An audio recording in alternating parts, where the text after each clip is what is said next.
What's up, you guys? I made this video because I don't want you to get into an accident because of failed voice commands. They're not as good. The commands don't work as well on voice since the new update. Hit the bell, sub, and like if you haven't already. It helps out the channel, and let's get into the video. By the way, if you haven't already, hit the bell, sub, and like. It helps out the channel, and comment down below even if your comments are bad, good, ugly, doesn't matter. I want to hear what you have to say. I want your feedback. So what I'm getting at with the car and the voice commands, I'm very happy with the car, so I don't want you to misunderstand. It's probably one of the smartest cars out there. But so ever since the new update, I've been noticing some weird things with voice commands. Watch this.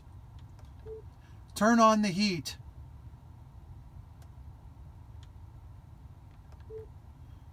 Turn on defog.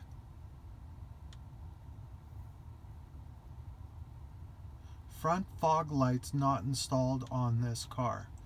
Another time, it turns the lights on and off. Turn on defogger.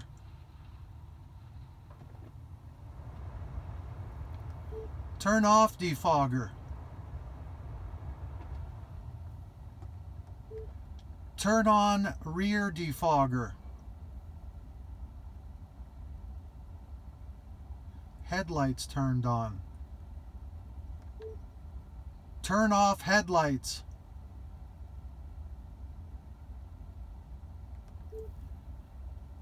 Turn on rear defogger. Headlights turned on. Turn on rear defog. Switching for media. Turn off headlights. So it used to be if you said turn on rear defog, it would work properly, and these voice commands that you're listening to all work, really impressively. So I understand 2 steps forward, 1 step back, because with full self-driving and all the tweaks they need to make, obviously everything can't be perfect, but it's really frustrating when you're driving along and you want the car to do something, especially commands like that, and it just, isn't dependable. What would be really useful is if there was a foolproof way around those command snafus not happening, and being 100% accurate 100% of the time. And sometimes low tech can meet high tech. So what am I getting at? What am I talking about? What am I insinuating? There should be, because when you're driving and it can be difficult to take your attention away and find certain things on the screen when you need to. It would be nice to have some hard knobs here. I know. Could be a poor choice of words, but you get what I'm saying. It would be nice to have some old style, turn this, push that, just for certain things where it would be very easy and 100% foolproof. Because what you don't want is you don't want to be on the highway and have to fire off some commands like the ones I used as an example before, and know that 100% of the time they're not going to be 100% good, while the process of all the tech that's in this car, which is ingenious, by the way, so don't misunderstand, but while all that progresses along, you don't want to be in a situation where you have those snafus happening that can happen at an inconvenient time, and then you find yourself crashing the car. Now, obviously, you're probably not going to crash the car, but no matter how good a driver you are, and I can tell you that I don't want to toot my own horn, but let's just say that I'm a very good driver, and I could see how getting distracted for even a second with something mundane like that should just be like that can become a problem when it should be a snap of the finger. So obviously I'm trying to make a video here. I love this car. It's one of my favorite cars of all time, and it's why it's still one of my cars right now. But I'm trying to make a video, and at the same time I want to put out some useless some things that are useless in the car that are also in the same step useful. So I don't think it's a bad thing to have some safeguards in there where you can actually get these things to work without there being any chance of there being a problem other than you pushing the wrong button or doing the wrong thing. So if you tuned in for the voice commands and what's going on in terms of what my thoughts were today in my daily drive here, in my day of the life video that's focused only on the voice commands, the voice command part is now over. If you found it at all useful, interesting, or insightful, comment down below, let me know, good, or if it's bad, let me know, and hit the bell, sub, and like as well. Now I'm going to get on to the next part of the video, which is unrelated to this. I had somebody comment the other day, and they were saying how, you know, and they were right, by the way, the last video didn't suit the title. So I'm going to make sure that doesn't happen anymore, and I've done that in this video, and I will do it moving forward. So he's 100% or she is 100% correct. However, I'm going to go back to the topic because they had some really good comments to make. I don't think people realize, and oftentimes when we make a video or when we're trying to explain something, we have to have the point of view of the audience, not just our own point of view. So there's different people that will watch the video and have different insights. So the last video talked very briefly, because I made an editing error when I submitted it to my editor. There was actually some footage missing, which would have made the video fit more. But I was talking about how when you drive in very cold temperatures, you can actually lose a lot of heat. Not a lot of heat, I'm trying to focus on where I'm going. A lot of battery power. I'm going to pick up my youngest here.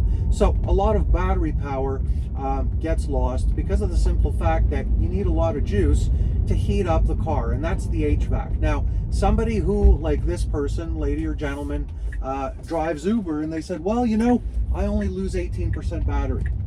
Well, that's possible. And that's possible even in minus 20, 30, or even minus 40, which is the temperatures I was talking about. Because if you're driving Uber, well, you're constantly moving.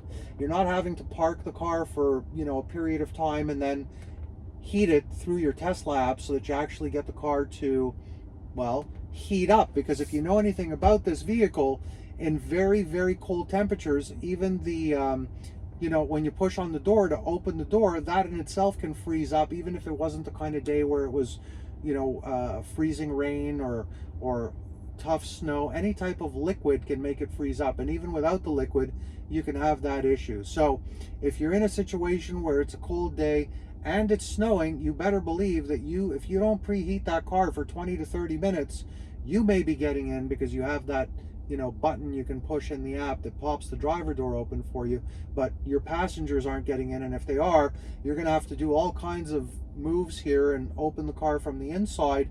You can crack, shatter one of your windows, because you know how it works, how the windows go up and down in the frame, and I won't get into all that because I'm sure most of you do know how that works. If you don't, or you want me to talk about that next video, just let me know, comment down below.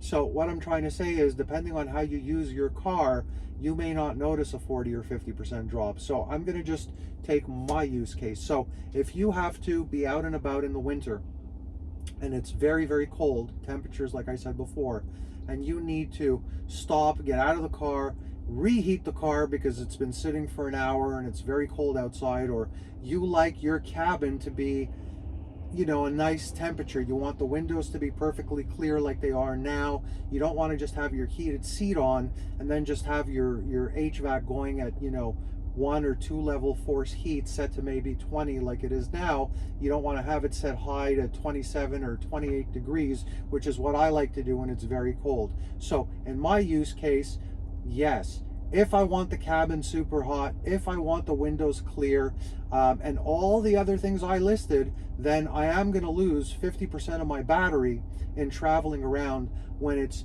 extremely cold outside. I'm never going to see just 18% loss. Even if I'm driving on the highway, I've had instances where I will drive, I'm in Canada right now, no more than 40 kilometers, and within 40 kilometers, just one way, I'll see a 15% drop easy, no problem. So the gentleman or lady driving Uber, maybe they're using a lot of their regen. So for those of you that don't know, regen in Teslas is basically you don't need to use your brakes if you don't want to. In terms of applying the brake, the car, when you ease off the gas, regens, which means in short, in a non-technical way, it feeds power back to the battery, so you can lose battery not as quickly if you're doing a lot of in the city driving, whereas on the highway, that regen, that slowdown on and off, doesn't happen as often. And if that doesn't happen as often, then obviously, you know, somebody who's in the city with Uber is not losing as much battery as quickly. And if you're doing more highway driving, then you certainly are. So that's it. I think I'm going to wrap it up for now. Once again, thank you for watching, and I will see you on the next video. Sub, like, and subscribe. Hit that notification bell. Bye for now.